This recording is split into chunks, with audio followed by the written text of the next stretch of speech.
ఆంధ్రప్రదేశ్ రాష్ట్రంలో ప్రముఖ పుణ్యక్షేత్రాలలో ప్రసిద్ధిగాంచిన ద్వారకా తిరుమల చిన్న వెంకన్న ఆలయానికి ఉపాలయమైన లక్ష్మీపురం గ్రామంలో శ్రీ వెంకటేశ్వర సంతాన వేణుగోపాల జగన్నాథ స్వామివారి ఆలయంలో శ్రీ జగన్నాథుని రథోత్సవాల ఈ నెల 7వ తేదీ నుంచి 17వ తేదీ వరకు అత్యంత వైభవంగా నిర్వహించారు.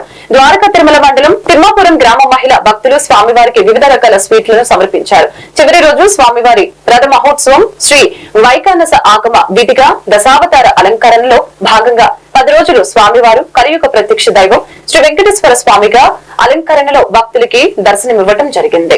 తిమ్మాపురం గ్రామానికి ఊరేగింపుగా మేళతాళాలు, మంగళ వాయిద్యాలు, మహిళ భక్తుల చిన్నారుల కోలాట నృత్యాలు విశేష వేషధారణ నడుమ బయలుదేరి తిమ్మాపురం గ్రామ పురవీధుల్లో జగన్నాథుని రథ మహోత్సవాన్ని కన్నుల పండుగగా వీక్షించిన భక్తులు జగన్నాథ నామస్మరణతో బలభద్ర సుభద్ర జగన్నాథ స్వామివారిని దర్శించుకుని టెంకాయలు సమర్పించి కర్పూర హారతులు ఇచ్చారు.